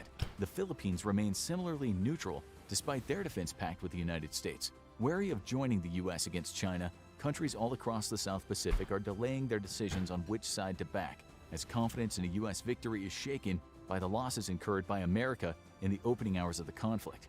There's growing doubt that the U.S. will be able to effectively fight off the Chinese assault, as China's Navy and rocket forces keep U.S. forces at bay indefinitely. Backing the U.S. now could have disastrous consequences in a new world order in the Pacific led by China. Australia, however, is fully committed to its mutual defense pact with the U.S., and its forces prepare for deployment into the South Pacific. However, neither Japan nor Australia undertake any major air operations against China, instead ensuring territorial integrity and patrolling against any Chinese aerial incursion. Despite fears China would attack disputed Japanese islands, though, there is no attack, as the nation's focus is strictly on its pending invasion of Taiwan. Hour 5. shore-based defenses rain hell on a swarm of Chinese amphibious assault vessels. The battle for Taiwan is on. China has decided to hit 3 different beaches simultaneously, 2 in the north and 1 in the south of the island. Because of the difficult undersea geography and suitability of the island's coast, there are only a few beaches where an amphibious assault is possible, and Taiwan has invested billions in their defense. Chinese forces first hit Gold Beach, the code word for a landing site outside of Taoyuan City. Shore-based batteries and mobile artillery open up on the approaching landing craft. Missiles streak into the sky, targeting the amphibious assault ships and their escorts over a dozen miles offshore. Landing craft and amphibious vehicles are being sunk by the dozens before the first finally makes it to the beach. By the time the first Chinese soldier steps foot on the Taiwanese mainland, 600 of his compatriots have already been killed or drowned. He doesn't fare much better, almost immediately getting gunned down by a hidden machine gun nest. A barrage of grenades destroys landing craft and all the men inside it. But there's many more landing craft coming. Gradually, the lead elements of the assault make successful landfall, but as the bulk of the assault force crosses an invisible line, the ocean suddenly erupts in flames. Hidden along the seafloor are long pipes through which the defenders pump raw oil. The oil floats to the surface before being set on fire, creating a raging inferno that floats along the top of the waves. The heat kills dozens of Chinese soldiers, even from inside the protection of their landing crafts. Large fan-powered landing ships carrying armored vehicles catch on fire and begin to sink as their rubber skirts deflate. The losses are horrendous, but still the assault keeps coming. Overhead, Chinese strike aircraft do what they can to neutralize the island's defenders, wiping out artillery positions with precision-guided weapons. However, many of these planes don't survive their attack run, blown out of the sky by Taiwan's robust air defenses. But the Chinese military has more planes than Taiwan has air defenses, and inevitably air defense sites are destroyed one by one through a combination of missile strikes and bombing runs. Taiwan's best defenses are its mobile defenses, self-propelled artillery and short-range air defense batteries. These prove difficult to track and pin down and are a deadly threat to scout aircraft trying to sniff them out. Taiwan's own air force rises to the occasion, but it's hopelessly outnumbered. Regardless, the island's defenders continue to put aircraft into the sky, operating from highways as most airfields in the country have now been damaged or effectively shut down. A half hour after the assault on Gold Beach begins, the Chinese open a second front directly north of Taipei. This assault meets with equally intense resistance, and huge Type 72 landing ships with bellies full of tanks and infantry fighting vehicles race to the beach. The second assault forces Taiwan to split its reserves as it rushes to ensure the Chinese can't gain a foothold, but Chinese airstrikes are making it difficult to quickly move troops around. A volley of missiles fly out from the beach and smash into the lead Type 72, causing massive damage to the ship and sinking it. The wrecked ship, heavily laden with troops and equipment, sinks quickly in the shallow water, and a second landing ship runs straight into the wreck, tearing its hull open. It too will sink in less than a minute, creating an artificial barrier for the ships. Regardless though, more ships continue the assault and despite the withering fire manage to make it to the beach. Ramps at their front open and the Chinese tanks and IFVs begin to pour out, to immediately be met by a flurry of American-made Javelin anti-tank missiles. Reactive armor on the Chinese tanks tries to deflect the incoming warheads, but are largely unsuccessful against many of the most sophisticated tank-killing weapons in the world. And the U.S. has provided thousands to Taiwan in anticipation of this invasion. A dozen miles away, Chinese air assault forces zip toward the coast in assault helicopters. To avoid air defenses, the pilots are flying at just above wave-top height in a daredevil sprint to get past the beaches. The moment they near land, though, they're forced to pull up to clear trees and buildings, which makes them easy targets for shoulder-fired air defense weapons. Numerous Chinese helicopters are blown out of the sky, but many make it to their destination, public squares and large parking lots pre-designated as air assault zones before the invasion. Chinese troops rush to secure defensive positions and coordinate.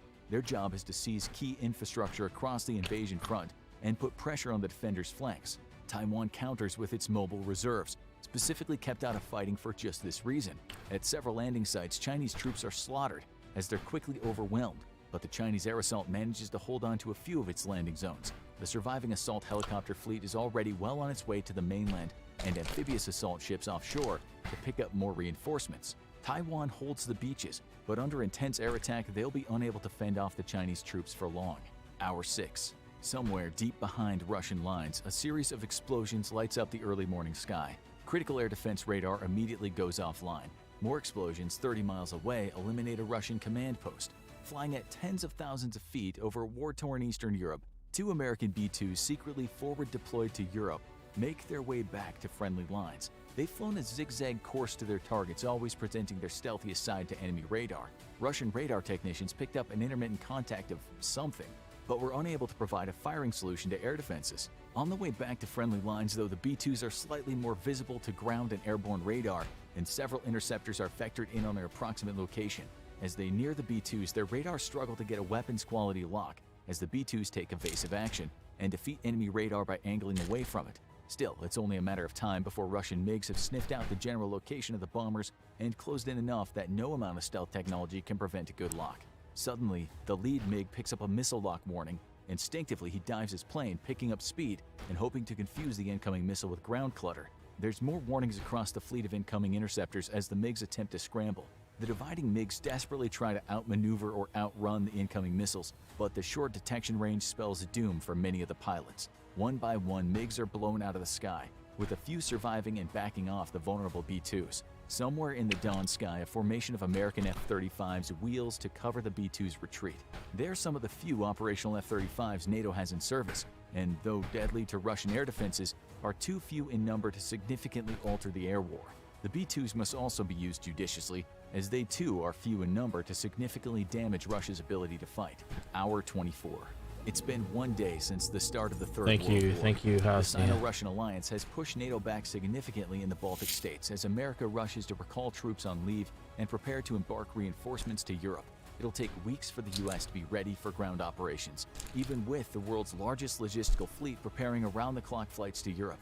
NATO is rushing to marshal a response force in Poland as the Polish military reinforces its defenses on its border with Russia-held Ukraine and Kaliningrad. After a day of fierce fighting, it's not expected that NATO will hold on to its Baltic allies for long, though that was always expected. NATO navies have initiated a sting of anti-submarine defenses that stretch from Greenland to Iceland and to the UK to help safeguard U.S. troop ships as the first rushed reinforcements begin to load onto ships on the U.S. East and Gulf coasts. In the Baltic Sea, fierce fighting between NATO ships and the Russian Navy has kept Russian naval firepower at bay. As it has so often found itself throughout history, Russia is unable to put its fleets to sea, outnumbered and outgunned by superior NATO navies. French and Spanish aircraft carriers have moved into the Mediterranean and are steaming toward the Black Sea, where the Turkish Navy has been securing the Bosphorus Strait and cutting it off to Russian trade. From the Black Sea, NATO ships can harass Russia's southern flank with long-range missiles and airstrikes, though they still face stiff defenses based out of Crimea. In the Pacific, the U.S. Navy and Air Force have yet to stage a counterattack against Chinese forces. Ongoing missile attacks have kept the U.S. fleet far out at sea and out of range of launching their own attacks. Losses continue to mount as Chinese land-based missile strikes seek out American ships or sink and cripple them. However, the number of missiles in the Chinese inventory is rapidly diminishing.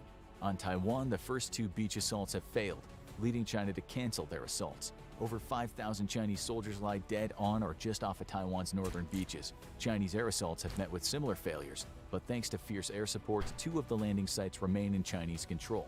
It's cost the Chinese Air Force dearly, though, with over 50 aircraft destroyed in the first day of fighting alone. Across the island, Chinese special forces inserted secretly onto the island prior to the invasion have struck out at Taiwanese political and military leadership.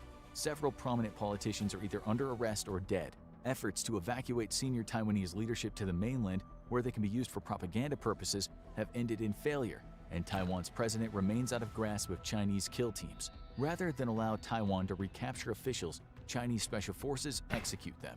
Hour 48. Tankers have been escorting U.S. fighter and bomber aircraft across the Pacific non-stop for the last 2 days. The bulk of the U.S. Air Forces now are stationed in civilian and military airfields across Japan, as the Japanese self-defense forces successfully fend off the worst of China's continued but diminished missile attacks. Losses to U.S. aircraft on the ground remain significant, but enough aircraft are operational to begin offensive operations. The Chinese fleet has reinitiated amphibious assaults against Taiwan under the cover of a vicious air campaign. Most of Taiwan's air defenses have been neutralized by now, including the majority of the Taiwanese Air Force. However, as the assault commences, Chinese airborne radar detects a massive air assault of F-15 and F-18s, backed up with multiple tankers and EWACs for support. The F-18s have been launched from the surviving Pacific Fleet carriers and ferried to their destination with the support of drone tankers. The U.S. Air Force's F-15s have been flying for hours from Japanese air bases, accompanied by their Japanese allies. The US and Japanese tanker fleet has remained in orbit around the seas south of Japan, topping off the massive air fleet and ready to help fuel-starved combatants return home. The largest air battle of modern war is about to begin. Chinese interceptors move to defend the amphibious assault from both the northern and eastern air assault. China's lack of aircraft carriers forces the fighters to remain close to Taiwan's shore, which exposes them to surviving air defense units, forcing the Chinese to turn on afterburners and try to meet the American and Japanese forces out at sea. There's another reason for trying to close the distance as rapidly as possible, and it becomes apparent as the first missile lock warnings ring out across the cockpits of Chinese fighters. Stealthy F-22s and F-35s are leading the assault, launching new generation long-range air-to-air missiles at the Chinese jets. The result is dramatic, as Chinese fighters are forced to dive to try to juke off the American missiles. With 2 missiles fired at each hostile, many Chinese fighters fail to shake off the missiles and are splashed. But stealth fighters have one inherent weakness. They have a very low missile capacity due to the need to carry all weapons internally. Spent even before making visual contact, the F-22s are forced to turn around, but the F-35s press the attack. Their data link capabilities allow them to guide non-stealthy fighter weapons to targets, while keeping the vulnerable 4th-generation fighters away from the enemy jets. Another wave of missiles scream across the sky, guided by F-35s that the Chinese are having difficulty picking up on radar. But the Chinese have an improved air-to-air missile with a range in excess of 200 miles, and they launch their own volleys back at the Americans and Japanese. They can't target the F-35s yet, but the F-18s and F-15s give off massive radar returns and are easy prey for the improved Chinese missiles. Friendly aircraft tumble out of the sky as the Chinese press into visual range of the attack.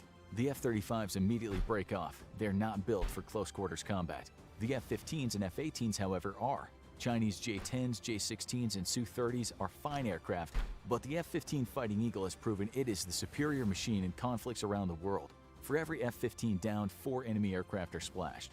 The battle is far from decisive, but American and Japanese strike aircraft are able to penetrate Chinese air cover and deliver devastating blows to the assembled Chinese fleet. Air defenses have a difficult time taking out the attacking aircraft thanks to their use of long-range standoff attack munitions. Missile defenses, however, do their best to fend off the attack and succeed with a kill rate of about 60%.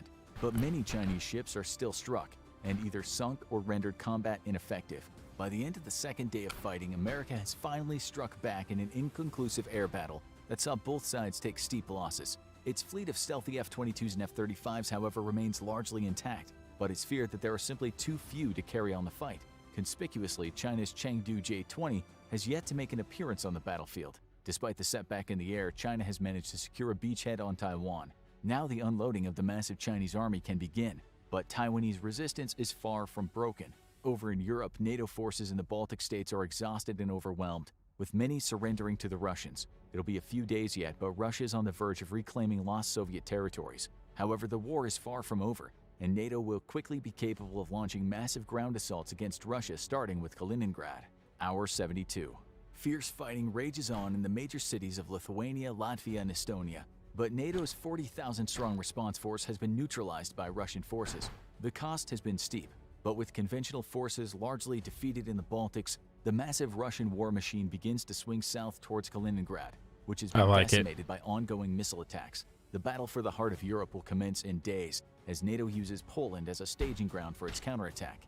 In the Pacific, U.S. losses of ships and aircraft are steep, and additional material from the U.S.'s other global commands is being rushed to the Pacific. However, Chinese losses are even steeper. In a race of attrition, China will ultimately lose. Hence, it's vital that Taiwan be captured as quickly as possible.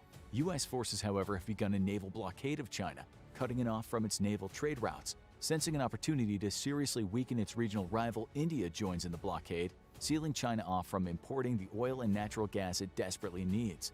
Land supply routes to Russia are still available, but the steep drop in supply causes energy prices to skyrocket.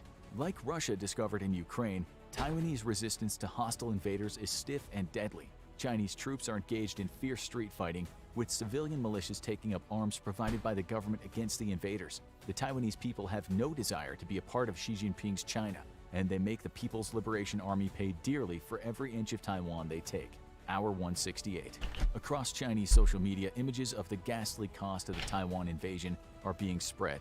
Taiwanese and American cyber warfare agents have managed to penetrate the Chinese Great Firewall, and now photos and videos of the devastation in Taiwan are being spread faster than Chinese censors can stop it. The Chinese people have for generations been told that a conquest of Taiwan would be easy and bloodless, but the high cost in terms of human lives is now clear for all of China to see. The Chinese Communist Party has used the state media apparatus to lie about casualty figures, reporting only a trickle of casualties each day, hoping to keep the public outrage down.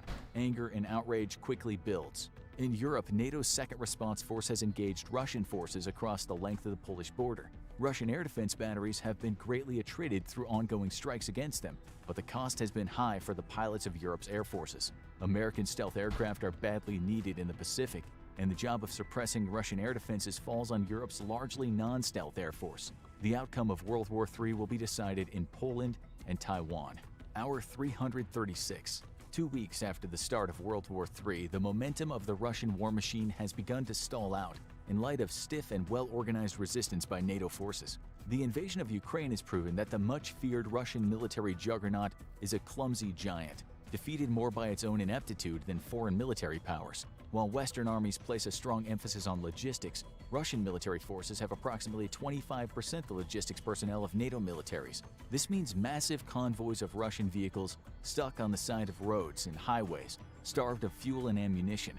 Russian troops, especially its conscript force, is suffering from catastrophically low morale as they come under fire from advanced NATO weapon systems. Surrenders of entire units are growing increasingly common, and the high casualties are causing a massive political dissent back home. Strong-handed police tactics against anti-war protesters can barely restrain the tide of malcontent sweeping across Russia, and Vladimir Putin's hold on power grows more tenuous by the day. While the Russian attack hasn't been repelled, it has been ground to a halt just inside Poland's borders. The arrival of a large American army unit on the continent marks the beginning of offensive operations for NATO, and the future looks grim for a Russian military suffering from bad equipment, low morale, and terrible logistics. The Russian Air Force, however, continues to perform well, though equipment and maintenance shortfalls have begun affecting it as well. Slowly but surely, European NATO forces have wrestled control of the skies away from Russia, and over the coming day, Russian frontline units will be exposed to the full wrath of NATO air support. In the Pacific, China has maintained its hold on the western half of Taiwan, but at a staggering cost. Over 15,000 Chinese troops are dead or wounded, but the Chinese Communist Party works hard to keep those figures hidden from an increasingly angry Chinese public. They were promised a swift victory over the tiny island, and that the United States could be defeated in the Pacific with China's advanced missiles and aircraft. Neither of these have proven true, and while the U.S. has suffered massive losses of ships and planes, it's able to replenish losses faster than the Chinese Navy and Air Force. Taiwan's defenders have so far repelled China's attempts to push through the east of the island, and now American Marines are arriving in force. To the world's great surprise, U.S. Marines are backed up by Japanese troops who have revoked their pacifist constitution in the name of regional defense against an aggressive China. But it's not just the Japanese joining the U.S. in defending Taiwan, as the Australians join America in defense of the Pacific. China alone in the region with no friends is now facing the monumental task of defeating three major powers simultaneously. As losses mount for the Sino-Russian alliance, both Presidents Xi Jinping and Vladimir Putin consider their final option. Nuclear power is the great equalizer, and the one way that Russia can overcome NATO's overmatch of its own military forces. But for every one strike that Russia or China may undertake, NATO will respond with two in an escalatory ladder that will end with the world in ashes. Thanks again to our sponsor, Conflict of Nations, the free online PvP strategy game happening in a modern global warfare. Get a special gift of 13,000 gold and 1 month of premium subscription for free by using the link. It's only available for 30 days, so don't wait. Choose your country and start fighting your way to victory right now. Now go check out Could Taiwan Hold Off a Chinese Invasion? Or click this other video instead.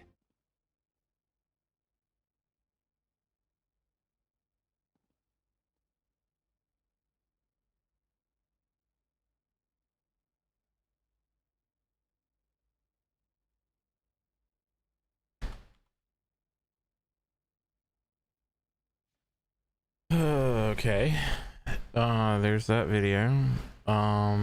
Very interesting, very scary. Britain bathed in nuclear fire. America left all alone without any allies. What would happen if the Soviet Union... All right, so yeah, we're gonna watch this video from, I think it's, yeah, BBC, about China, Things heating up in the South China Sea. Taiwan. Could, should, would, those are key words there. In terms of capability, I think China clearly is developing a capability. President Xi has mentioned that in public forums. He's mentioned it in speeches that he has challenged the PLA to develop the capability to attack Taiwan at some point in time. And whether they would or not, though, is a political choice, a policy choice, and that'll be based off of how the Chinese view the cost, risk, benefit at the time. And I would tell you that we watch that very, very closely. As you know, China is a very much a growing, not only economic power and political power in the world, but they are very much a growing military power in the world. And we, the United States, pay very, very close attention to what China is doing. Do you see any signs, any indications that they might? There's no indications and warnings of anything imminent at this time, but again, we watch it very, very closely.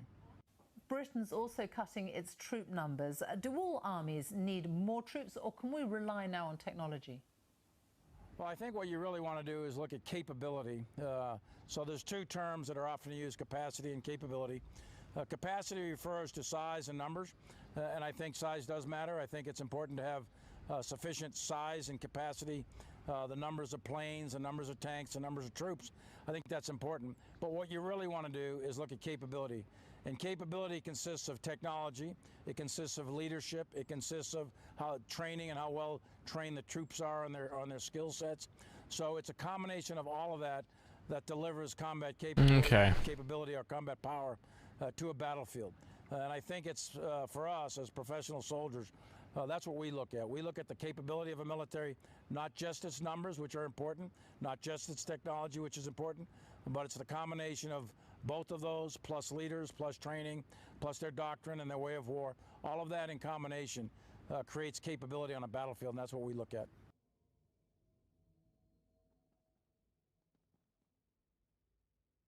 Okay. China ramping up to invade Taiwan, it looks like. We all see it coming.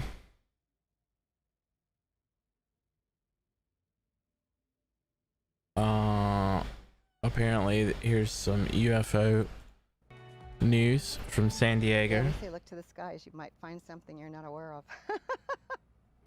Mystery lights in the sky Monday night, seen across San Diego. They're just appearing. Tijuana that left everyone with the same question. What is that? ABC 10 News reporter Sofia Hernandez talked to people who witnessed that spectacle and uncovers what the lights could really be. This was something different. It just was, and it felt something different too. Natasha Reichert and her mother Donna were taking a late night stroll when they saw two pulsating lights in the sky. Oh, that's weird. They raced back to their perch that overlooks La Jolla. They compared the lights to a plane, a boat, and were unsure of what it could be. And these were coming back and going, moving different directions, and then all of a sudden getting, clustered together. And yeah, it was definitely not of this world. The lights could be seen all across San Diego, even from Federico Burin's home in Rosarito, Mexico. It caught my attention, and I decided to start recording this to analyze it later. Federico says he thought it had to do with the military. I'm very realistic. I don't believe in those conspiracy theories or anything like that. Not a conspiracy anymore, dude. To find out what's going on. While others say the flashing lights that stayed in the sky for roughly 20 minutes can't be explained. Realistically, if they were flares, you would see them flickering. These were not flickering. They were not moving, and there was a light breeze. So if that was a flare, they would be moving. The San Diego Fire Department told ABC 10 News that the flares could be seen 5 miles offshore. They believe the orange glow was flares. The Coast Guard told ABC 10 News they believe the Navy was conducting flare training with expired flares. A Coast Guard spokesperson said expired the reason flares stay in the sky is so that distress signals can be seen. However, ABC 10 News is still awaiting confirmation from the Navy to make sure this phenomenon was just an earthly coincidence. I felt, awesome that we got to be able to see it, whatever it was. Sofia Hernandez, ABC 10 News. Looks weird. I don't know.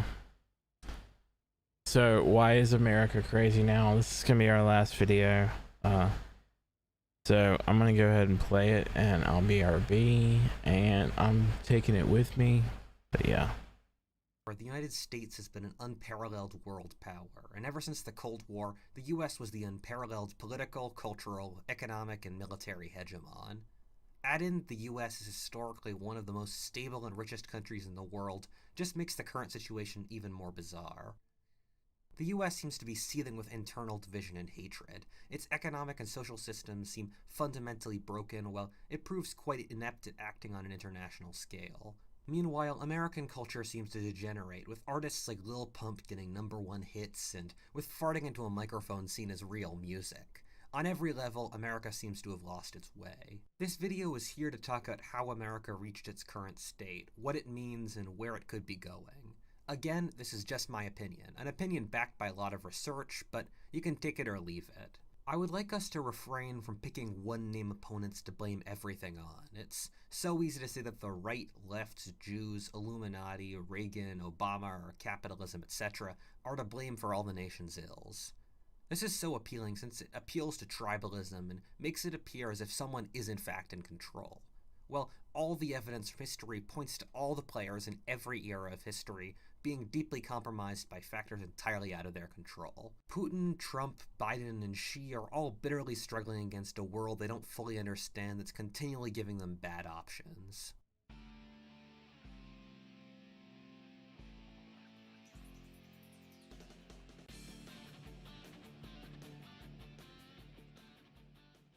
Before we start, we live in a very complex era, one rich in misinformation. It's difficult to keep track of all the cross-currents happening now, and it's easy to get stuck on clickbait news that doesn't focus on the real undercurrents, which is why I find geopolitics so fascinating.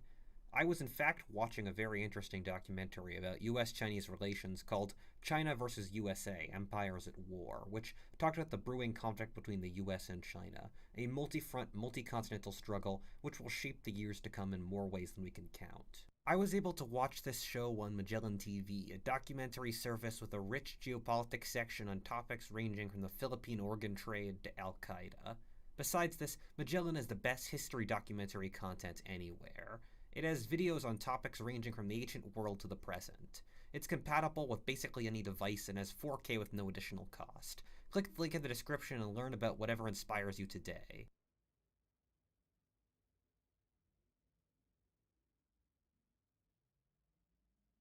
I'm going to take a theory from the brilliant historian Peter Turchin here. He wrote a book called Secular Cycles, using 4 European countries as a model, saying that they go through multi-century demographic cycles that affect practically every element of the society, whether on an economic, cultural, or political basis.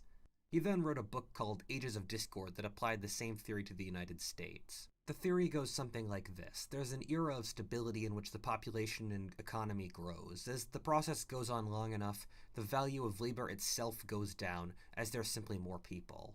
This drives down the wage of the working man. At the same time, as wages stagnate, the people with money for investment or organizational ability are able to do much better, which means the size of the upper class swells. This then results in greater inequality between capital and labor. As the upper class grows and the working class is pushed towards subsistence, the pressure to get into the elite swells, and the pie inevitably reaches its limit, which results in differing factions among the elite. What normally happens is that some horrifying demographic crunch, like a major war or plague, happens which shrinks the amount of the working classes, which results in their wage growth. Which means that the upper classes and their bloated number can't support themselves, which results in the upper classes turning on each other, often with a civil war or some foolish expansionary war. America went through one of these cycles before, with it turning around in 1930, from which the quality of life for the average working man started to go up dramatically.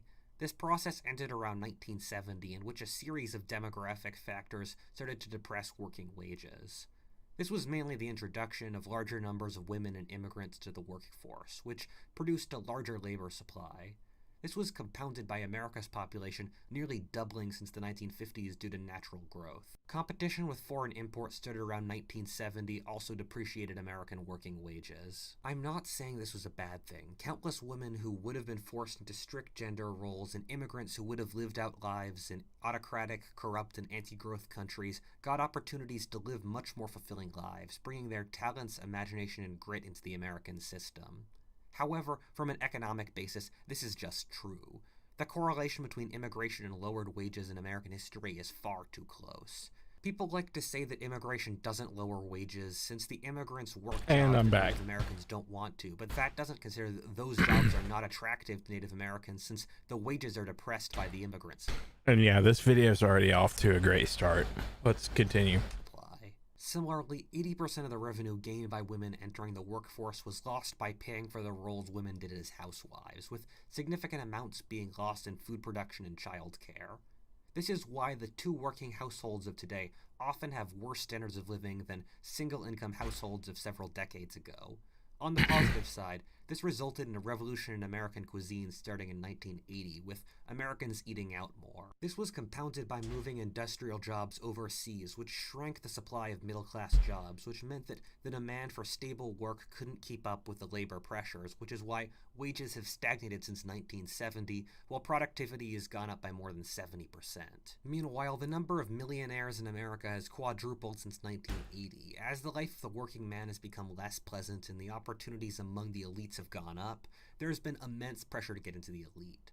This is why the price of a college tuition has gone up so radically, since colleges can charge exorbitant prices to get a shot of getting into the elite. A similar process is seen in medical bills, in which exorbitantly high medical bills, supported by the taxpayer under many circumstances, are a way of supporting a medical field of lesser elites. This is compounded by David Hackett Fisher's Great Wave theory of historic cycles of inflation, which I covered in a previous video, in which, due to worldwide population growth and growing international competition in the second half of the 20th century, inflation and the cost of living has grown dramatically over the last few decades as the world's population has grown to unprecedented rates.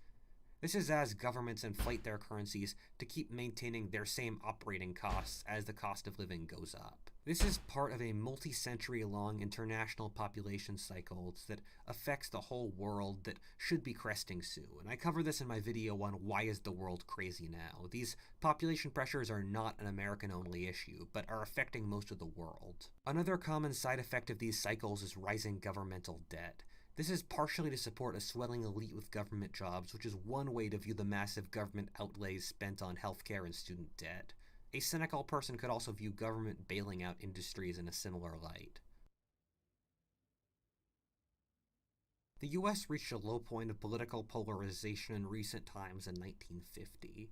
Since then, and especially since 2000, political instability has reached a fever pitch. Several factors go into this, a primary one being the conflict of the elites mentioned above in the Turchin thesis. The Democrats' main aim seems to be to place people with college degrees in as much power as possible. In an economic sense, this is through greater government regulation intervention by people who use their educational credentials against capitalists who became rich through the market. Similarly, on the cultural level, professors who have studied sociology, gender, race, queer theory, etc. are expected to determine moral behavior rather than the traditional role in America that was played by the churches. On a political level, the military and police, organizations in which people are promoted based off their talents in said field, or the old boys club, should be replaced by social workers who gain their credentials based off their theoretical work. George Friedman, in his book The Storm Before the Calm, correctly, in my opinion at least, described this group as a technocracy, or rule by experts. The Republican coalition is effectively all the other elites, businessmen who gain money through being skilled at the market, religious figures who pull on traditional value systems, military elites, etc.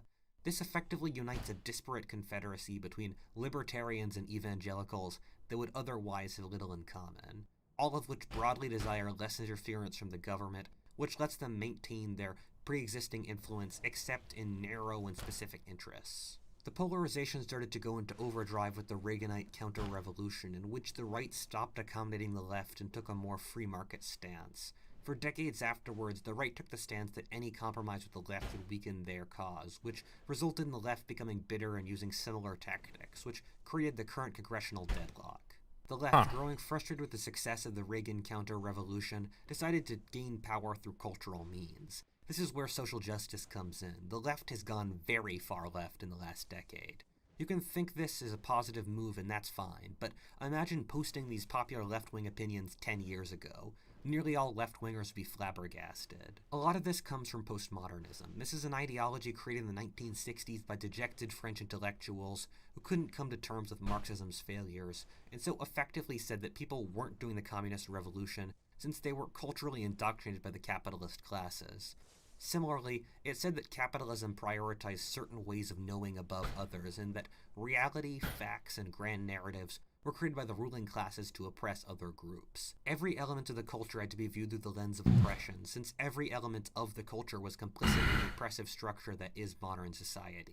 Yes, this does sound all like a conspiracy theory, but this isn't a hidden thing. Read the documents of these philosophers and they openly say it.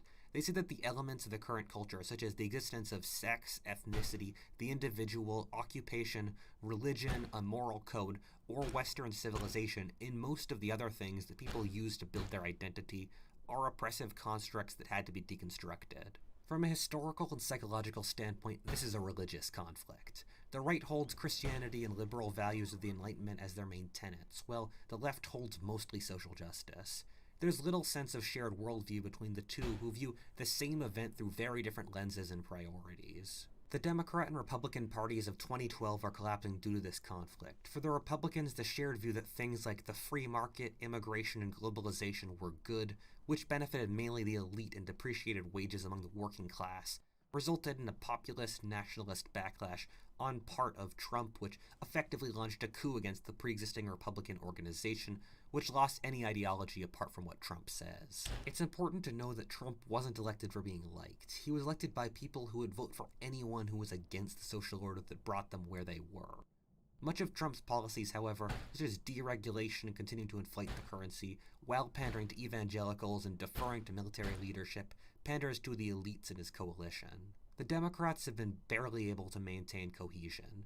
With Biden, they've been able to maintain loose control with a leader who is the affection of the majority of their coalition. However, on an economic level, young voters disgruntled with the failures in the current capitalist system want a larger welfare system, or in classic elite aspirant style from previous cycles, government support. Similarly, the social justice wing wishes to continue to push their social agenda. The Democratic Party is like a rider holding on to a bucking horse that it can barely control. On a broad scale, with both the right and left-wing coalitions barely functioning, neither will hold for very long. Expect a complete shift in party organization soon. There won't be a civil war. There's a good chance there might be urban disturbances. The main factor here is urban disturbances. The right simply holds every single card. The right has a near monopoly on oil and food-producing regions, gun owners, and the police. Every single civil war I know of has become more radical as it progressed. As the extremists get more power, the moderates are cut in half, and as the other side gets othered. As of now, the military normally tilts right, but has a good number of Democrats. However, the military support among the Democrats is mostly among moderates, not the far left. If things were to reach a conflict point, it would be a war between the radical right and the left, with few moderates, and thus the military would decisively go conservative. This is basically exactly what happened in Prussia in 1848. Under these circumstances, the right holds every single vector of force, and so if the left tried to rebel in its strong points, coastal cities, it would be brutally crushed.